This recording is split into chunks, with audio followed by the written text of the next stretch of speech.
الرحمن علم القرآن خلق الإنسان.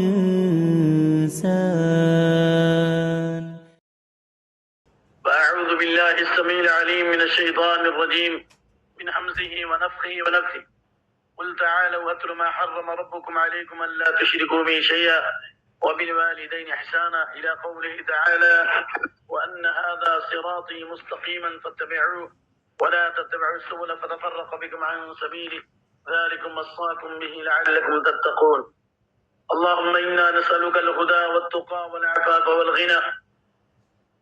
اللهم آت نفوسنا تقواها وزكها أنت خير من زكاها أنت وليها مولاها. اللهم إنا نعوذ بك من علم لا ينفع ومن قلب لا يخشع ومن نفس لا تشبع ومن دعوة لا يستجاب لها. رب اشرح لي صدري ويسر لي أمري واحلل عقدة من لساني يفقهوا قولي. رب زدني علما. اللہ کی توفیق سے کتاب التوحید کا آج تیسرا درس آپ کی خدمت میں پیش کیا جا رہا ہے۔ اللہ تعالیٰ سے دعا ہے کہ اللہ تعالیٰ ہماری اس دعوت کو شرف قبولیت بخشے اور اللہ رب العالمین کتاب و سنت کی بالادستی قائم فرمائے اور ہر خاص و عام کو توحید و سنت کی طرف پلٹنے کی توفیق عطا فرمائے۔ میں نے کل مؤلف رحمہ اللہ کی کتاب کی روشنی میں یعنی کتاب التوحید میں کتاب التوحید کی روشنی میں سورۃ الانعام کی آیت نمبر 151، 152 اور 153 سے متعلق بہت ہی مختصر اور سرسری گفتگو کی تھی، لیکن واقعات اور حالات اور مقتضائے حال کی روشنی میں اس بات پر آمادہ ہوا کہ میں آپ کے سامنے ان آیات کی ہلکی سی تشریح کر سکوں۔ اس لیے میری گزارش ہے کہ آپ اپنی آوازوں کو بند رکھیں اور اپنے بچوں کو خاموش رکھیں اور قرآن و سنت کے پیغام کو بغور سنیں، اس لیے کہ اللہ تعالیٰ نے فرمایا ہے فبشر عباد الذین یستمعون القول فیتبعون احسنہ اولئک الذین ہداهم اللہ واولئک هم اولو الالباب۔ میرے بندوں کو بشارت سنا دو، خوشخبری سنا دو۔ کس چیز کی؟ اللہ نے ذکر نہیں کیا، دنیا میں عزت کی، سعادت کی، نیک نامی کی، امن کی، شانتی کی، رزق میں کشادگی کی اور آخرت میں جنت کی، اللہ کے قرب کی اور اللہ کی رضا و خوشنودی کی، تمام چیزوں کی بشارت سناؤ۔ کن کے لیے بشارت ہے؟ الذین یستمعون القول، جو اللہ کی بات کو، رسول اللہ کی بات کو صلی اللہ علیہ وسلم غور سے سنتے ہیں۔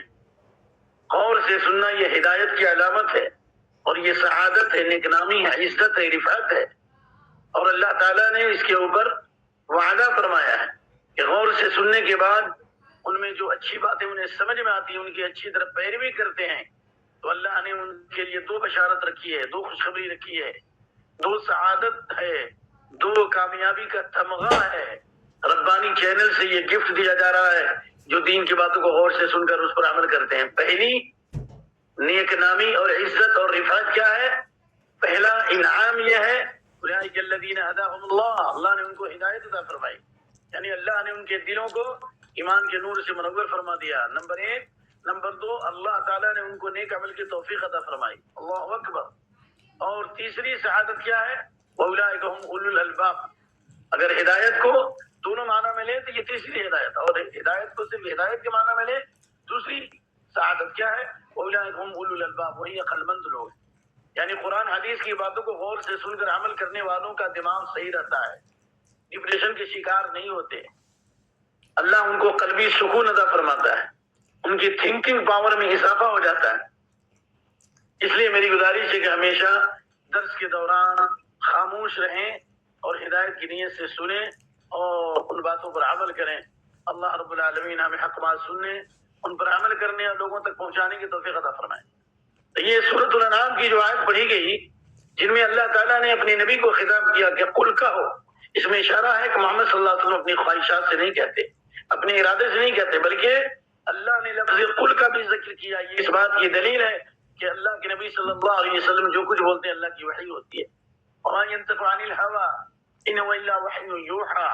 مصطفیٰ ہرگز نہ گفتے تا نہ گفتے جبرائیل، جبرائیل ہرگز نہ گفتے تا نہ گفتے کبریا۔ مصطفیٰ صلی اللہ علیہ وسلم اس وقت تک نہیں بولتے تھے جب تک جبریل امین نہ بولیں، اور جبریل امین اس وقت تک نہیں بولتے تھے جب تک رب العالمین کا حکم نہیں ہوتا تھا. قل تعالوا، اللہ نے کہا نبی کہا تو تعالوا، آؤ ادھر، یعنی میری باتوں کو سننے کے لیے تیار ہو جاؤ، حاضر دماغ ہو جاؤ. اور پھر اس کے بعد کون سی بات؟ اتلو ما حرم ربکم علیکم، میں تلاوت کرتا ہوں ان چیزوں کی جنہیں اللہ نے تم پر حرام کیا ہے. یعنی محمد صلی اللہ علیہ وسلم قرآن کی روشنی میں ڈرا رہے ہیں، قرآن کی روشنی میں فرما رہے ہیں کہ اس لیے کہ اللہ نے اپنے نبی صلی اللہ علیہ وسلم کو فرمایا فذکر بالقرآن من یخاف وعید، قرآن کے ذریعے آپ نصیحت فرمائیے ان لوگوں کو جو میرے عذاب سے ڈرتے ہیں. اللہ تعالیٰ نے فرمایا کہ جو چیزیں اللہ نے حرام کی ہیں ان میں پہلے نمبر پر اللہ تشرکو بھی شیئا، اللہ کے ساتھ کچھ بھی شرک نہ کرو. کچھ بھی شرک کا مطلب چاہے وہ شرک ظاہر ہو یا شرک خفی ہو، چاہے چھپا ہوا شرک ہو چاہے وہ ظاہری شرک ہو، اللہ نے اسے منع فرما دیا ہے. اور اس میں شرک اکبر اور شرک اصغر دونوں بھی ہے. یعنی شرک کے خطرات بہت زیادہ ہیں، بلکہ پچھلی امتیں ہلاک و برباد ہو گئیں اور اللہ کا عذاب آیا اور اللہ رب العالمین نے ان کے اوپر آسمان سے پتھروں کی بارش برسائی، یا زلزلے کا عذاب نازل کیا، یا ہواؤں کا عذاب نازل کیا، یا پانی کا عذاب نازل کیا، یا اللہ نے زمین میں دھسا دیا. ان تمام کا بنیادی سبب یہ شرک کا بہت بڑا ارتکاب تھا. شرک کی شناعت و قباحت تھی اور شرک کی خطرناکی تھی کہ اللہ نے بئر معطل و قصر مشید، بڑے بڑے بالا خانے زمین دوز ہو گئے اور بڑے بڑے کوہ ویران ہو گئے، بڑے بڑے شہر تاج کر دیے گئے. اس لیے اللہ تعالیٰ نے سورۃ الروم کے اندر فرمایا غالباً آیت نمبر 41 میں قل سیروا فی الارض فانظروا کیف کان عاقبۃ الذین من قبل کان اکثرهم مشرکین. اے نبی صلی اللہ علیہ وسلم آپ کہو کہ زمین میں سیر و سیاحت کرو. اس سے معلوم ہوا زمین میں سیر و سیاحت کرنا ناجائز نہیں ہے. ہاں، آرام طلبی کے لیے، ذہنی عیاشی کے لیے، فسق و فجور کے لیے سیر و سیاحت یہ گناہ ہے، یہ خطرناک قدم ہے، یہ تباہی و بربادی ہے بالخصوص کافر ملکوں میں. لیکن زمین میں سیاحت کرو عبرت کے لیے، نصیحت کے لیے، پچھلی قوموں کی داستان کو جاننے کے لیے. ان کے کنووں کو دیکھو، ان کے مکانات کو دیکھو، ان کے کو دیکھو. قل سیروا فی الارض فانظروا کیف کان عاقبۃ الذین من قبل، غور کرو دیکھو کہ پچھلی قوموں کا انجام کیا ہوا، اللہ نے انہیں تباہ کیوں کیا، اللہ نے انہیں برباد کیوں کیا. کان اکثرهم مشرکین، اس لیے کہ ان میں اکثر لوگ شرک کرنے والے تھے. میں نے ابھی آپ لوگوں سے گزارش کی، ریکویسٹ کیا، بچوں کی آوازوں کو بند کیجیے، خاموش رکھیے، کیونکہ اس کے باوجود بھی آپ لوگوں نے کیمرہ کھول رکھا ہے. منتظمین کو اور انتظامیہ کو چاہیے کہ ان کے کیمرے کو بند رکھیں. اللہ کے واسطے اللہ سے ڈریں، آپ خراب نہ کریں، بہت گناہ کی بات ہے، شرم کی بات ہے. من آذى المسلمین فی طرقهم فقد وجب علیہم لعنت، جو مسلمانوں کے راستوں میں تکلیف دے گا ان پر لعنت واجب ہے. یعنی اللہ کی لعنت، فرشتوں کی لعنت، انسانوں کی لعنت. لمرغانی نے اس حدیث کو صحیحہ میں نقل کیا ہے. ڈریے اللہ تعالیٰ سے، بچوں کو خاموش رکھیے، یا نہیں تو پھر آپ اس پروگرام کو ڈسٹرب کرنا چاہتی ہیں تو اس سے بہتر ہے کہ نہ سنیں، یہ بہتر ہے بجائے اس کے کہ آپ پورے معاملے کو خراب کر دیں. جماعیان، یہ بیان چل رہا ہے کہ اللہ تعالیٰ نے شرک سے منع کیا اور شرک کے بعد والدین کے ساتھ اس نے سلوک کا حکم دیا، جس کی تفصیلی باتیں اللہ کی توفیق سے کل پیش ہوئی ہیں. اس کے بعد اللہ نے کہا وَلَا تَقْتُلُوا أَوْلَادَكُمْ مِنْ إِمْلَاقٍ، اپنی اولاد کو فخر و فاقہ کے خوف سے قتل مت کرو. کیوں؟ اللہ نے فرمایا نحن نرزقکم وإیاہم، یعنی فخر و فاقہ کی وجہ سے اپنی اولاد کو قتل مت کرو. فخر سبب ہے اولاد کے قتل کا، کیونکہ اس زمانے میں لوگ اپنے بچوں کو بھی قتل کرتے تھے اور اپنی بچیوں کو بھی زندہ درگور کرتے تھے. فإذا بشر أحدهم بالأنثى ظل وجهه مسودا وهو كظيم، جب لڑکی کی بشارت خوشخبری دی جاتی تھی ان کے چہرے سیاہ ہو جاتے تھے اور غصے سے بے قابو ہو جاتے تھے، یہاں تک کہ یا تو ان کو ذلت کے ساتھ روکیں یا نہیں تو زمین ان کو دفن کر دیں. یہ ان کا حال تھا. اور اس سلسلے میں اہل تفسیر نے یہ بھی بیان کیا کہ کچھ لوگ اپنے بچوں کو بھی زندہ درگور کر دیتے تھے، قتل کر دیتے تھے. یہ بہت بڑا گناہ ہے، بلکہ جس نے ایک جان کو قتل کیا گویا اس نے پوری انسانیت کو قتل کیا، اور جس نے ایک جان کو زندگی بخشی اس نے پوری انسانیت کو زندگی بخشی. لہذا قیامت کے دن حقوق العباد میں سب سے پہلے خون کا حساب ہوگا. ان اول ما يحكم بین العباد ان اول ما يحكم يوم القیامت بین العباد فی الدماء، یہ روایت مسلم شریف کی ہے اور ترمذی میں بھی یہ روایت ہے. یہ سب سے پہلے قیامت کے حقوق العباد میں خون کا فیصلہ کیا جائے گا. کسی نے کسی جان کو قتل کیا ہے اس کا حساب دینا پڑے گا. یہاں تک کہ غیر مسلم جو ایگریمنٹڈ ہے، جو مسلم علاقوں میں رہتا ہے یا مسلمان ان کے علاقوں میں ایگریمنٹ کے تحت رہتے ہیں، اگر کسی نے ایسے غیر مسلم کو بھی قتل کیا تو اللہ کے نبی صلی اللہ علیہ وسلم کی حدیث ہے، بالکل صحیح حدیث ہے سنن کی، من قتل معاہدا لم یرح رائحۃ الجنہ، اس کو جنت کی خوشبو نصیب نہیں ہوگی. اللہ اکبر. تو یہ جائے کہ انسان اپنی اولاد کو قتل کرے فخر و فاقہ کے ڈر سے. قتل کی کوئی بھی شکل ہو، چاہے ڈائریکٹ قتل کرے یا ولادت کے سلسلے کو بند کر دے، یعنی یا بار بار ڈینسی کرائے یا آپریشن کرائے یا فیملی پلاننگ کرائے یا یہ شیطانی اور ابلیسی نعرہ کہ ہم دو اور ہمارے دو، یا یہ نعرہ شیطانی نعرہ کہ دو بچے کی ہستی سے کٹے زندگی مستی سے. ارے ظالموں، آج سے پہلے اتنی آبادیاں نہیں تھی اور اتنے لوگوں کی تعداد نہیں تھی، تو وسائل اتنے محدود تھے. فقر و فاقہ میں لوگ وقت گزارتے تھے. لوگوں کو چاول کی روٹیاں نصیب نہیں ہوتی تھی، چاول کھانا نصیب نہیں ہوتا تھا. بڑے بڑے سعودیوں سے میری ملاقاتیں ہوئی، کہا کہ ہم لوگ قربانی کا انتظار کرتے تھے گوشت کھانے کے لیے. چاول کیا ہوتا ہے ہم لوگوں کو نہیں معلوم. یعنی جیسے جیسے آبادیاں بڑھتی چلی گئیں اللہ نے وسائل پیدا کیے اور اللہ نے غربت کا ختم کر دیا اور ہر طرف خوشحالی اور فارغ البالی کی الحمدللہ جو خوشبوئیں بکھرنے لگیں. تو کیا اللہ تعالیٰ رزاق نہیں ہے؟ کیا تم اللہ کو رزاق نہیں سمجھتے ہو؟ کیا اللہ کو رب نہیں مانتے ہو؟ کیا تمہاری روزی اللہ کے پاس نہیں ہے؟ کیا اللہ نے نہیں فرمایا ان اللہ الرزاق ذو القوۃ المتین؟ کیا اللہ نے نہیں فرمایا وفی السماء رزقکم، تمہاری روزی آسمان میں ہے؟ کیا اللہ تعالیٰ نہیں فرماتا ہے وَيُنَزِّلُ لَكُم مِّنَ السَّمَاءِ رِزْقًا؟ اللہ تعالیٰ تمہیں آسمان سے روزی عطا فرماتا ہے، یعنی تمہاری روزی آسمان سے اترتی ہے. تمہاری روزی لوگوں کے پاس نہیں ہے تو پھر فقر و فاقہ کے ڈر سے کیوں قتل کرو گے؟ اس لیے یہاں پر کہا فقر و فاقہ کی وجہ سے اپنی اولاد کو قتل مت کرو. نحن نرزقکم وإیاہم، ہم تمہیں بھی روزی دیتے ہیں انہیں بھی روزی دیتے ہیں. اور سورہ بنی اسرائیل میں کہا گیا وَلَا تَقْتُلُوا أَوْلَادَكُمْ خَشْيَةَ مِنْ إِمْلَاقٍ، فقر و فاقہ کے خوف سے اپنی اولاد کو قتل مت کرو. وہاں خوف ہے اور یہاں فخر ہے. ڈائریکٹ کہا کہ فقر و فاقہ کی وجہ سے قتل مت کرو، تو گویا کہ یہاں فخر کی نسبت کی گئی ڈائریکٹ بچے کی طرف، یعنی فخر کے خوف سے کہ تم محتاج ہو جاؤ گے.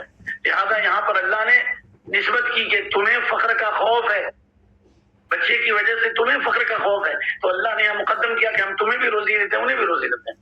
اور بنی اسرائیل میں وَلَا تَقْتُلُوا أَوْلَادَكُمْ خَشْيَةَ إِمْلَاقٍ، فقر و فاقہ کے خوف سے قتل مت کرو، یعنی انہیں خوف بچوں کی طرف سے لاحق ہوا.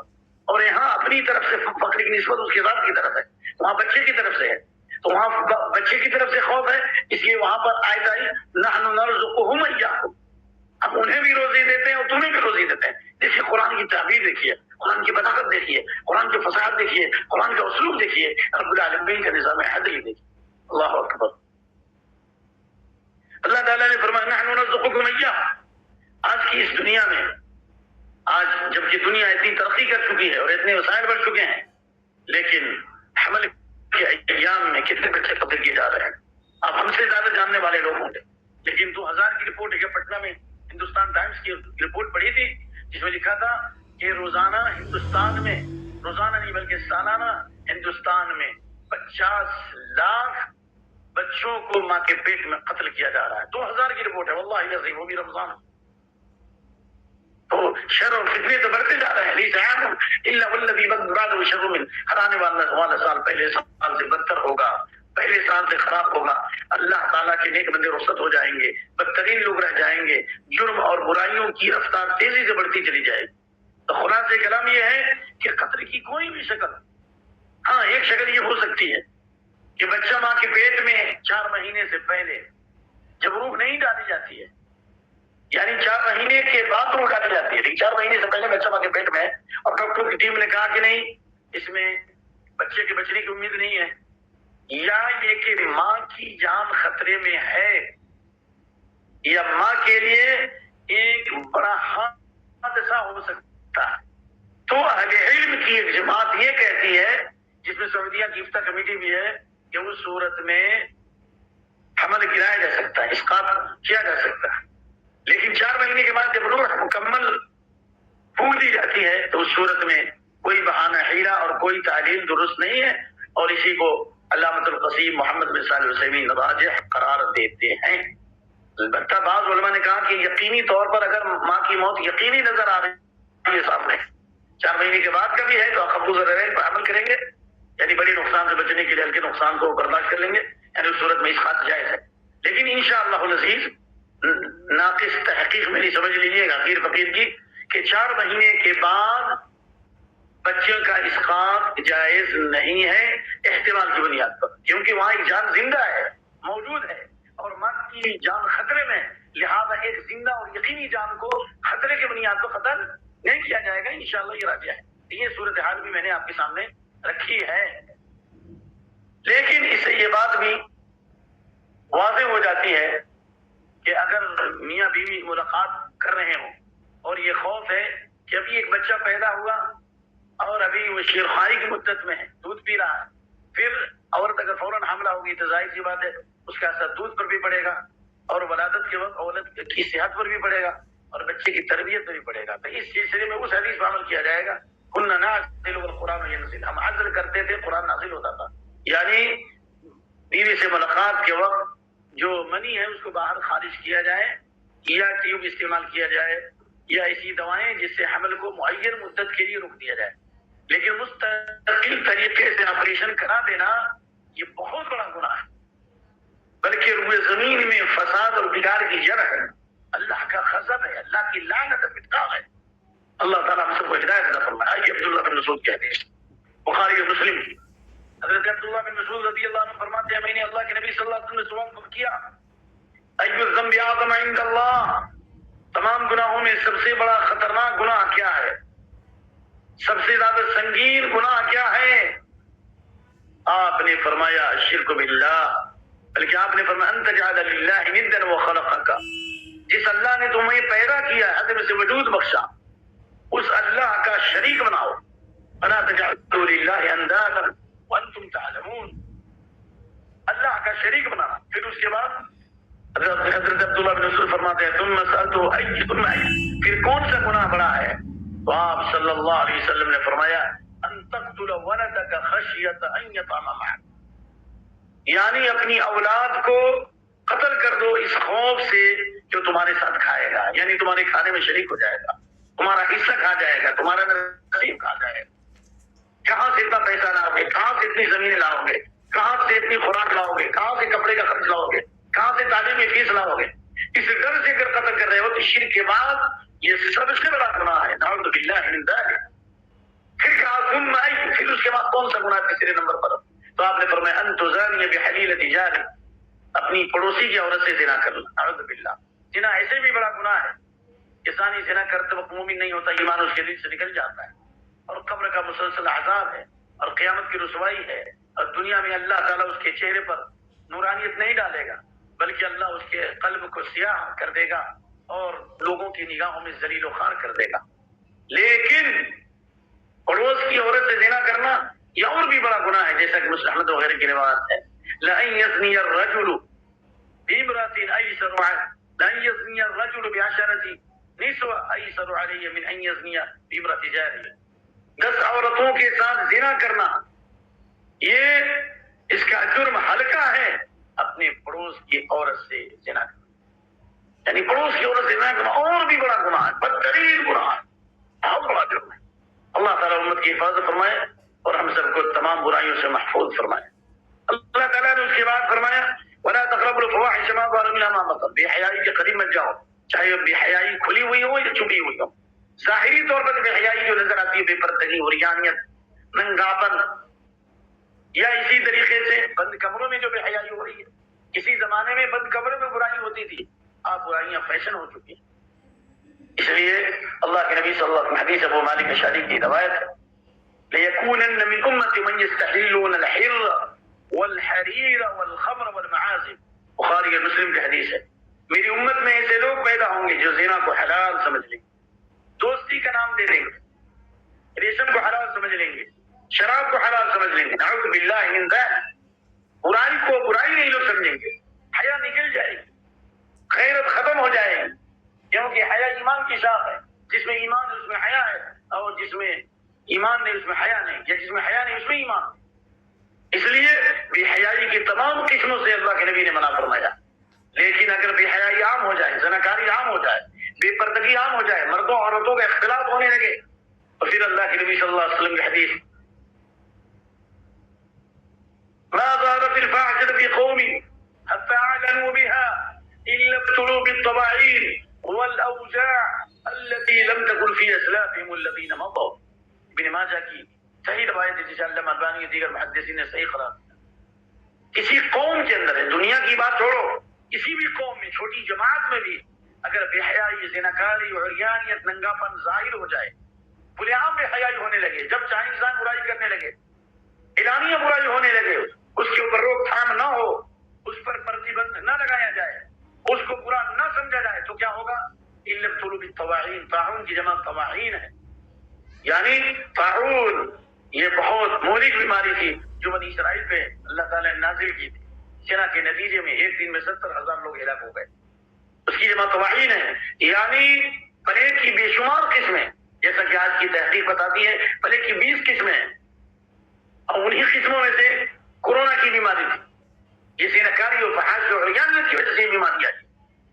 تو اللہ تعالیٰ طاعون کی مختلف وباؤں میں، والاوجاع، وجعون کی جمع ہے، وجع درد، تکلیف، یعنی مختلف قسم کی تکلیفوں میں، مصیبتوں میں، پریشانیوں میں، اور ایسی ایسی گھٹناؤں میں اللہ ڈال دے گا، اور ایسی ایسی بیماریوں میں اللہ ڈال دے گا جو بیماریاں آج سے پہلے کبھی نہیں تھی۔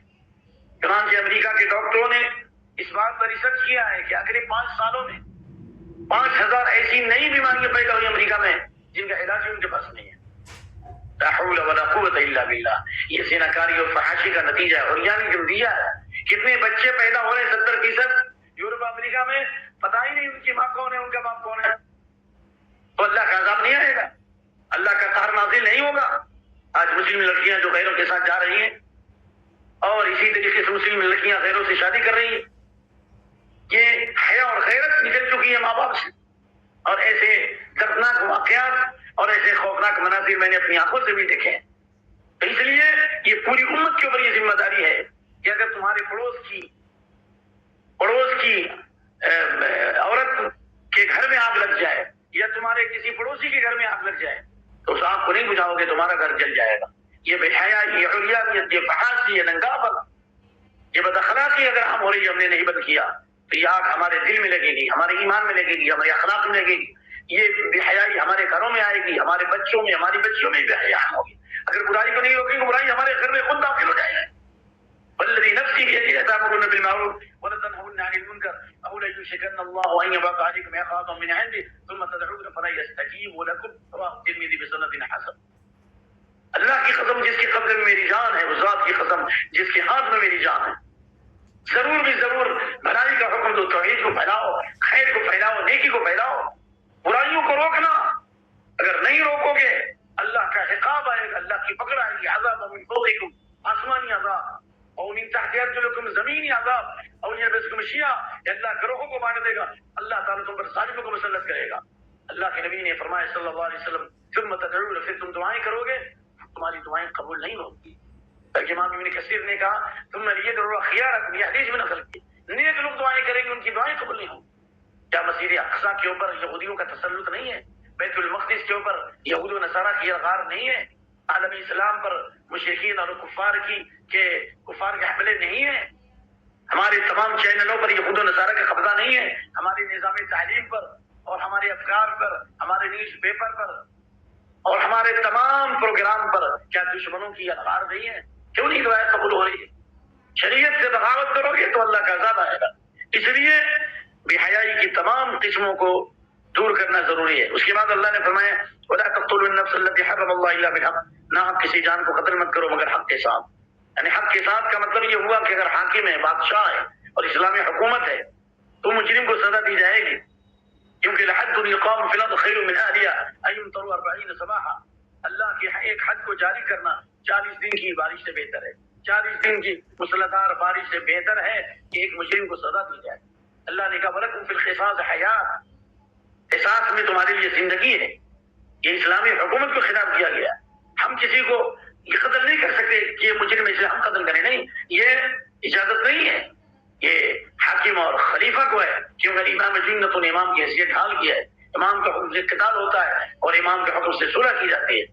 لہٰذا اللہ کا یہ فرمانا کہ نہ حق کسی جان کو قتل مت کرو گا حق کے ساتھ، یعنی حق کے ساتھ کا مطلب یہ ہے کہ یا تو الا باحدى ثلاث، النفس بالنفس، جان جان کے بدلے، والسیب بالسیب، شادی شدہ آدمی زنا کرتا ہے تو اس کو سنسار کیا جائے گا، قتل کیا جائے گا، والتارک لدین المفارق للجماعۃ، دین سے مرتد ہو جاتا ہے تو اسلامی حکومت میں اس کی سزا قتل ہے، ہم کو اور آپ کا اختیار نہیں ہے۔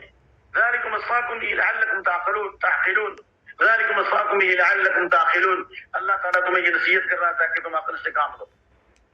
پھر اس کے بعد اللہ نے فرمایا 152 میں ولا تقربوا مال اليتيم الا بالتي احسن، یتیموں کے مال کے قریب مت جاؤ مگر اچھے طریقے سے، یعنی ان کے مال کو تجارت میں لگا دو۔ اس لیے حضرت عائشہ رضی اللہ عنہ کے پاس کچھ یتیم بچے تھے تو ان کے مال کو تجارت میں لگاتے، لیکن ایسی تجارت میں لگائیے جس میں نفع کا گمان غالب ہو، ایسا نہیں ہو کہ آپ یہ کہہ کے تجارت میں لگا دو اور پھر اس کے بعد ٹوٹا کھاتا بن جائے، نہیں، ایسا نہیں ہے، جہاں گمان غالب ہو۔ اس لیے وہ جو ایک حدیث آتی ہے سند ضعیف ہے، معنی صحیح ہے، من ولی مال یتیم فلیتجر له ولا یترک حتی یأکل صدقہ، یتیم کے مال کو تجارت میں لگا دو، اگر نہیں لگاؤ گے تو صدقہ اسے کھا جائے گا، یعنی یتیم کے مال میں بھی زکوٰۃ فرض ہے، زکوٰۃ دیتے دیتے ہر سال کیا ہو جائے گا، مال کم ہو جائے گا، یعنی ختم ہونے کے قریب قریب ہو جائے گا۔ اس سے معلوم ہوا کہ ہر سال زکوٰۃ دینا ضروری ہے، ان لوگوں کی طرح نہیں جو کہتے ہیں ایک دفعہ اگر سونے چاندی کی زکوٰۃ دے دیا تو ہر سال دینا ضروری نہیں، یہ قول ضعیف ہے۔ اس کے بعد اللہ نے کہا اوفوا الکیل والمیزان بالقسط، ناپ تول میں عدل و انصاف قائم کرو، یعنی پورا کرو ناپ اور تول کو انصاف کے ساتھ، یعنی عدل و انصاف کے ساتھ ناپ اور تولو، وزن کو بالکل صحیح رکھو۔ اور دوسرا مفہوم یہ ہے کہ کسی کی عزت اور کسی کی عزت اور اس کا احترام اس کے مقام کے مطابق کرو، جو جس درجے کا ہو اسی درجے کا احترام کرو۔ انزل الناس منازلهم، لوگوں کو ان کے مقام پر اتارو۔ ظاہر سی بات کسی قوم کا لیڈر ہے تو اس کو آپ ٹوٹی کرسی دیں گے اور اس کو چٹائی پر بٹھائیں گے؟ نہیں، جو جس مقام کا ہو اس کے مقام کے مطابق اس کو مقام دو۔ اور آپ کی آخری جو 3 وصیتیں تھیں موت کے وقت سے، اس میں سے آپ نے یہ بھی فرمایا تھا وَأَجِيزُ الْوَقْتَ بِنَحْوِ مَا كُنْتُ أُجِيزُهُ، میرے جانے کے بعد جو باہر سے جو وفود آئے غیر مسلمین آئے تو جو میں اکرام کرتا تھا، عزت کرتا تھا، وہ تعظیم اور اکرام کرنا اور ان کو ریسپیکٹ دینا۔ سبحان اللہ سبحان اللہ، دیکھو اسلام کیسا دین مذہب ہے، کیا دین عدل ہے، کیا انصاف ہے، کیا دشمنان اسلام کی آنکھوں کے اندر جھول پڑ گئے ہیں، ان کو نظر نہیں آتا، نبی صلی اللہ علیہ وسلم کی سیرت نظر نہیں آتی، نبی کا اخلاق نظر نہیں آتا، قرآن کے کلمات نظر نہیں آتے۔ گر نبینت برود شک پر چشم آفتاب راچے گنا کر، اگر دن کے اجالے میں چمگادڑ کو نظر نہ آئے تو اس میں سورج کی روشنی کا کیا قصور ہے؟ وَلَيْسَ يَصِحُّ فِي الْأَذْهَانِ شَيْءٌ إِذَا احْتَاجَ النَّهَارُ إِلَىٰ دَلِيلٍ۔ آئیے اس کے بعد لَا نُكَلِّفُ نَفْسًا إِلَّا وُسْعَهَا، ہم کسی نفس کو اس کی طاقت سے زیادہ تکلیف نہیں دے رہے، یعنی انسان اپنی طور پر کوشش کرے۔ اسلام نے آسان مذہب ہمارے لیے پیش کیا ہے، یعنی اسلام کا مذہب بہت آسان ہے۔ مَا جَعَلَ عَلَيْكُمْ فِي الدِّينِ مِنْ حَرَجٍ، دین میں اللہ نے کوئی تنگی نہیں رکھی، اپنی حد تک کوشش کرنی۔ لا يكلف الله نفسا الا وسعها، اللہ تعالیٰ کسی نفس کو اس کی طاقت سے زیادہ تکلیف نہیں دیتا، تو اپنی حد تک کوشش کرنا ہے، لیکن افضل یہ کثیر ورجہ ہے، جب وزن کرو تو جھکا کر کے وزن کرو۔ اس لیے جو بعض صحابہ کا یہ قول ہے غالباً ابن عباس کا کہ مدینہ کے لوگ ناپ تول میں سب سے زیادہ کمی کرتے تھے، لیکن جب ویل للمطففین الذین اذا اکتالوا علی الناس یستوفون نازل ہو گئی یہ سورت اور یہ آیات کا جب نزول ہوا تو مدینہ کے لوگ سب سے زیادہ وزن میں چکانے لگے، اور اس کی روشن ترین مثالیں اور اس کی خوشبوئیں آج بھی مدینہ کی بازاروں میں بکھری ہوئی ہیں جو میں نے 5 سالہ زندگی میں دیکھی۔ اللہ اکبر جی، اس لیے آپ صلی اللہ علیہ وسلم نے مدینے کے لیے وزن کے لیے دعا کی، اس کے ناپ تول کے لیے دعا کی، اس لیے اتنی برکت ہے۔ لہٰذا جو آدمی چاہتا ہے اس کی روزی میں برکت ہو، ناپ تول میں کمی نہ کرے، ورنہ ناپ تول میں کمی کرے گا تو وہ جو کل حدیث سنائی تھی مَا نَقَصَ قَوْمٌ مِنَ الْمِكْيَالِ وَالْمِيزَانِ إِلَّا ابْتُلُوا بِالسِّنِينِ وَشِدَّةِ الْمَؤُونَةِ وَجَوْرِ السُّلْطَانِ، اللہ کا حسادی کا عذاب نازل کرے گا، ضرورت کو بڑھا دے گا اور ظالم اور جابر بادشاہوں کو مسلط کرے گا، حکمرانوں کو مسلط کرے گا، یہ ظالمانہ جابرانہ قانون کو اللہ ان پر مسلط کر دے گا. جو آج دھوکہ، یہ فراڈ، یہ بدتمیزی، یہ زیادتی، مالوں کا ہڑپنا، دوسروں کی زمینوں پر قبضہ کر لینا، دوسروں کی بلڈنگوں پر قبضہ کر لینا، دوسروں کے پلاٹ پہ قبضہ کر لینا، تو اللہ کا عذاب تو آئے گا ہی. سب لوگ مجرم ہیں، جو طاقت و قوت رکھنے کے باوجود نہیں روکتے وہ بھی برابر کے شریک ہیں اس میں. تو اللہ تعالیٰ کا یہ فرمان لا نکلف نفسا الا وسعها واذا قلتم فاعدلوا، جب بولو تو انصاف بولو، حق بولو، اگرچہ قرابت دار کیوں نہ. بلکہ اللہ تعالیٰ نے سورہ نساء میں تو کہا کہ کونوا قوامین بالقسط شہداء للہ، عدل و انصاف قائم کرو، قوامین بالقسط، عدل و انصاف کے قائم کرنے والے بنو. ولو علی انفسکم، اگرچہ تمہارے نفس کے خلاف ہو، والدین تمہارے والدین کے خلاف ہو، والاقربین تمہارے قرابت داروں کے خلاف. اگر تمہارے اندر بھی کوئی عیب ہے تو ظاہر کرو کہ تمہارے اندر کیا ہے، تم جو حق ہے اس کو واضح کرو. یہی وہ چیز تھی صرف امت کے نزدیک جس کی وجہ سے اللہ نے ان کے درجات کو بلند فرمایا، ان کے مقام کو اونچا کر دیا. اللہ اکبر، اللہ اکبر. نبی صلی اللہ علیہ وسلم نے یہودیوں کے پاس ایک صحابی کو بھیجا کہ ان کے اوپر جو ٹیکس لاگو ہے، عبداللہ بن رواحہ، دیکھیے نام بھی یاد آ گیا، کہ جا کر کے ان کے کھجور کے باغات میں اور ان کے انگور کے باغات میں جو مسلمانوں کی جو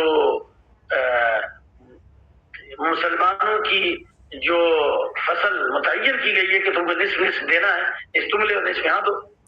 تو ان لوگوں نے سازش کی کہ ذرا چیک کرتے ہیں کہ محمد کا قاصد ہے کیسا صلی اللہ علیہ وسلم. تو عبداللہ بن رواحہ کو بہکا دیا، کہا کہ اگر 50 ٹن ہے تو 50 ٹن کی جگہ پر تم جو ہے 20 ٹن لے لو اور 5 ٹن جو تم کو کیا دے رہے ہیں، رشوت دیتے رہے. حضرت عبداللہ بن رواحہ نے کہا کہ ہرگز نہیں ہو سکتا ایسا.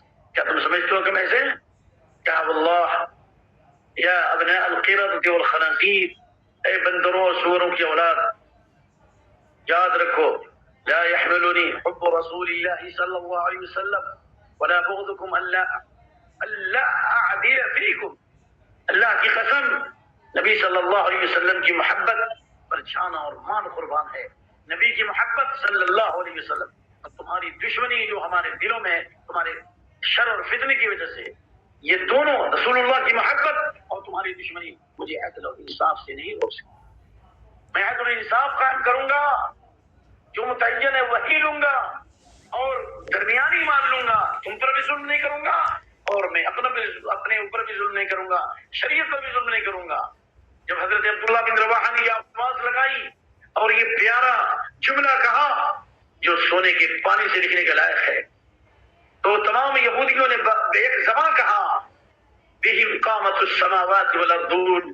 جب تک ایسے لوگ روئے زمین پر رہیں گے دنیا میں امن رہے گا، دنیا میں شانتی رہے گی، آسمان و زمین کی خوبصورتی رہے گی، ستاروں کی چمک اور سورج کی روشنی اور چاند کی خوبصورتی رہے گی جب تک ایسے لوگ ہیں. جب ایسے لوگ چلے جائیں گے پھر دنیا کا نظام درہمت ہو جائے گا. الفضل ما شہدت به الاعداء. لہذا عدل اور انصاف قائم کرو، اللہ ہمیں توفیق عطا فرما.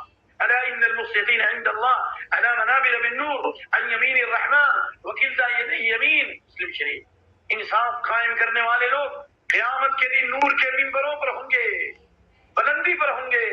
کیوں؟ اس لیے کہ تہجد پڑھنا آسان ہو سکتا ہے، خرچ کرنا آسان ہو سکتا ہے، علم حاصل کرنا آسان ہو سکتا ہے، لیکن عدل اور انصاف قائم کرنا آسان نہیں. اس لیے 7 قسم کے لوگ عرش کے سائے میں ہوں گے. پہلے نمبر پر عدل اور انصاف کرنے والوں کو عرش کے سائے میں جگہ ملے گی، نمبر 1. نمبر 2 نور کے ممبروں پر جگہ ملے گی. نمبر 3 رحمان کے دائیں جانب جگہ ملے گی. اللہ کی رحمتوں کی بارش ہوگی، اللہ کا قرب حاصل ہوگا، اللہ کے پڑوسی بن کے رہیں گے. یہ اتنے ایسے نہیں ہے، یہ چاہتے سب ہے کہ وہ اوج سوریا پہ مقیم پہلے ویسا کوئی پیدا کرے قلب سلیم. ایسا نہیں ہے، اتنا آسان نہیں. اس لیے اللہ کے نبی صلی اللہ علیہ وسلم کی جو دعا ہے کہ تحیات و درود کے بعد جو دعائیں پڑھتے تھے اس میں آپ یہ بھی دعا کرتے تھے اللہم انی اسألک قلبا سلیما ولسانا صادقا. اے اللہ میرے دل کو صاف ستھرا بنا دے اور میری زبان کو سچی زبان بنا دے. انسان سچ بولتے ہوئے صدیقوں کی جماعت میں شامل ہو جائے گا، جھوٹ بولنے کی وجہ سے وہ کذاب لکھا جائے گا. کتنی بڑی فضیلت کی بات ہے.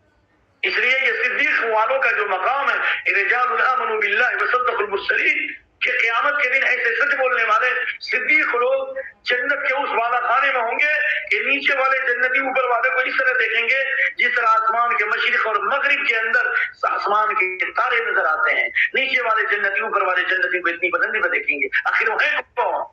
صحابہ نے کہا یہ تو انبیاء کا مقام ہے, ہم لوگ کہاں ہوں گے؟ آپ نے کہا بے شک انبیاء ہیں, لیکن انبیاء کے بعد وہ لوگ بھی ہیں رجال آمنوا باللہ, جو اللہ پر غایت درجہ ایمان لائے اور رسولوں کی تصدیق کی, اللہ اس کے رسول کی باتوں کو سچ سمجھا اور سچائی کی راہ اختیار کی, جھوٹ کی تمام قسموں سے بچے. ان کو یہ مقام ملنے والا ہے, دنیا میں بھی ملے گا انشاءاللہ اور آخرت میں بھی ملے گا. اس لیے کہا کہ جب بولو تو عدل و انصاف قائم کرو, اگرچہ قرابت دار ہی کیوں نہ ہو.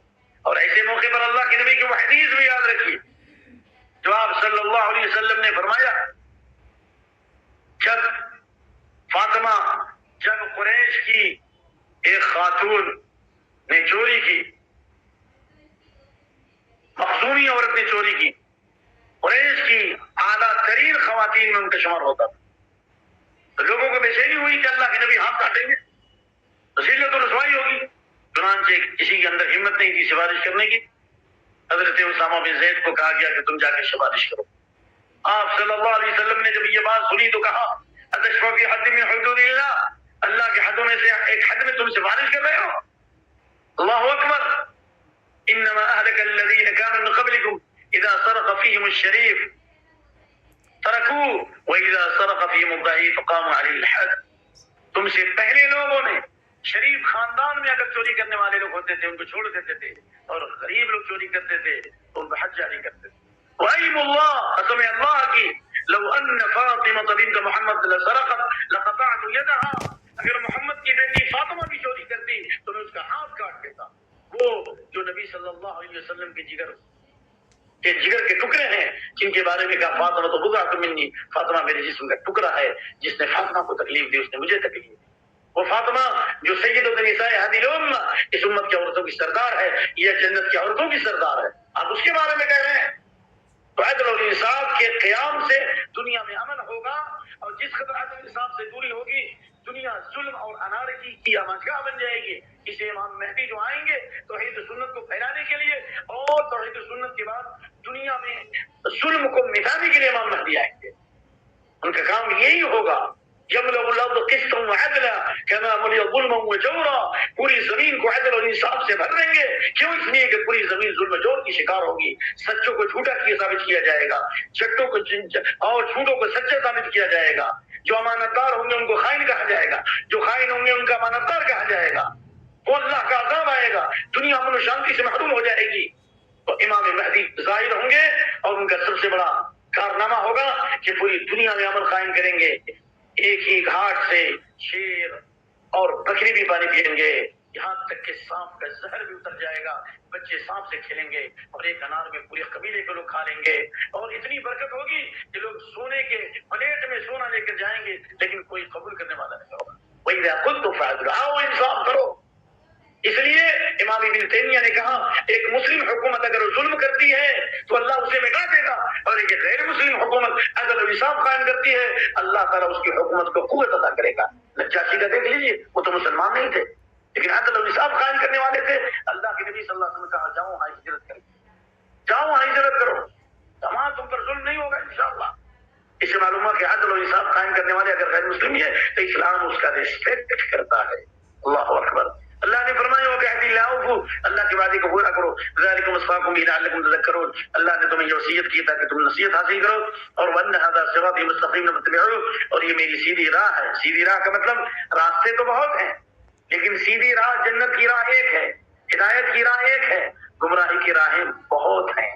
لیکن شیطان سیدھی راہ پر بیٹھا ہے. ثُمَّ لَآتِيَنَّهُمْ قَالَ فَبِمَا أَغْوَيْتَنِي لَأَقْعُدَنَّ لَهُمْ صِرَاطَكَ الْمُسْتَقِيمَ, جس سبب سے اللہ تو نے ہمیں گمراہ کر دیا ہے, تیری عزت اور جلال کی قسم, قسم کا جواب ہے یعنی یہ لام تسمیہ ہے. تیری عزت اور جلال کی قسم, تیرے بندوں کو گمراہ کرنے کے لیے تیرے سیدھے راستے پر بیٹھوں گا یعنی گھاٹ لگا کر. ثم لآتينهم من بين أيديهم, پھر میں آگے سے آؤں گا, اور من بين أيديهم من خلفهم, پیچھے سے آؤں گا, وانا ایمان دائیں سے آؤں گا, من شمائلهم بائیں سے آؤں گا. اوپر سے نہیں آؤں گا کہ اوپر سے اللہ کی رحمت نازل ہو. شیطانوں کی پوری فوج آگے بھی ہے, پیچھے بھی ہے, دائیں بھی ہے, بائیں بھی ہے, لیکن جس کے پاس ہدایت کی قوت ہے, سنت کی طاقت ہے، توحید و سنت کی برکت ہے۔ عبداللہ بن عباس فرماتے ہیں المتمسک بالسنت اشد علی الشیطان من الفعال، ایک آدمی جو کتاب و سنت کی مضبوطی سے پکڑتا ہے وہ شیطان پر 1000 عابدوں سے زیادہ بھاری ہے، یعنی 1000 جاہل عابدوں کو شیطان گمراہ کرے گا، لیکن جو سنت کا علم حاصل کرے گا، سنت پر عمل کرے گا، پوری شیطان کی فوج مل کر اس کو گمراہ نہیں کر سکتی ہے۔ جس طرح عروہ بن زبیر کے بارے میں کسی نے خواب میں دیکھا کہ پوری شیطانوں کی فوج زیرو ہے اور حضرت عروہ بن زبیر ہیرو ہو چکے ہیں، پوچھا گیا کیوں؟ تو کہا اس لیے کہ وہ قرآن سنت پر عمل کرتے ہیں اور عدل و انصاف قائم کرتے ہیں اور اللہ سے ڈرتے ہیں۔ اللہ اکبر۔ امام ابن القیم نے اسے اپنی کتاب الجواب الکافی لمن سأل عن الدواء الشافی میں نقل فرمایا ہے۔ اس لیے اللہ کا فرمان یہ سیدھا راستہ ہے، صراط اس کی پیروی کرو۔ جو نبی صلی اللہ علیہ وسلم نے ایک سیدھی لکیر کھینچی اور اس کے ارد گرد بہت سی لکیریں کھینچی، یہ ابن ماجہ کی روایت ہے کہ دائیں طرف 2 لکیر اور بائیں طرف 2 لکیر، اور آپ نے کہا یہ سیدھا راستہ ہے، یہ جنت کا راستہ، اور دائیں بائیں سب پر شیطان بیٹھا ہوا ہے۔ اس لیے اللہ نے اس کے بعد فرمایا وَلَا تَتَّبِعُوا السُّبُلَ، ان راستوں کی یعنی ٹیڑھے راستوں کی پیروی مت کرو، فَتَفَرَّقَ بِكُمْ عَنْ سَبِيلِهِ، یہ ٹیڑھے راستے تم کو اللہ کی راہ سے گمراہ کر دیں گے۔ یہ پیروں کی دعوت، یہ بزرگوں کی دعوت، یہ قبروں کی دعوت، یہ مزاروں کی دعوت، یہ درگاہوں کی دعوت، یہ شخصیت پرستی، یہ اولیاء پرستی، یہ زر پرستی، اور یہ مال و دولت کا ہجوم، اور یہ دنیا کی فکر، یہ سب کیا ہے؟ یہ سب شہوات اور شبہات، یہی ہیں جہنم کے راستے۔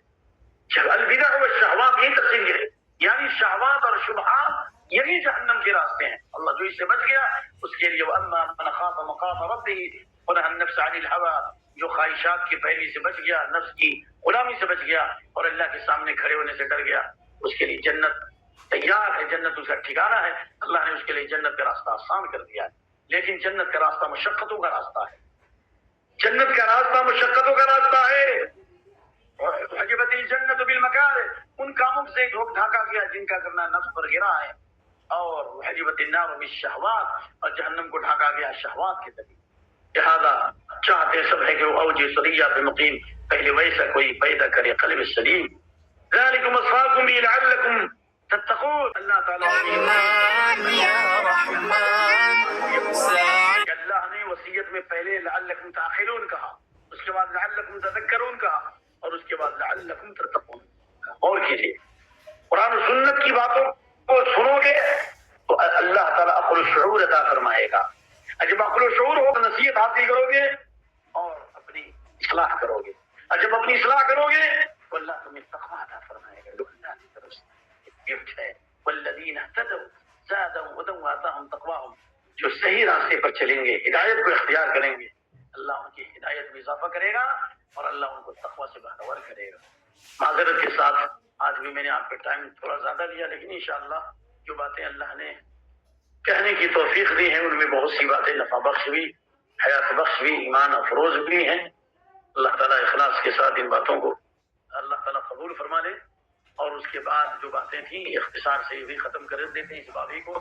ابن مسعود فرماتے ہیں جو چاہتا ہو کہ اللہ کے نبی کی اس آخری وصیت کو دیکھے جس پر آپ کا خاتمہ ہے، اسے چاہیے کہ سورۃ الانعام کی ان آیات کو پڑھ لے جو میں نے پڑھی، اور اس کے بعد حضرت معاذ بن جبل کی حدیث ہے، کہتے ہیں کہ میں نبی صلی اللہ علیہ وسلم کے ساتھ گدھے پر سوار تھا، تو آپ نے کہا اے معاذ تم جانتے ہو اللہ کا بندے پر کیا حق ہے اور بندے کا اللہ پر کیا حق ہے؟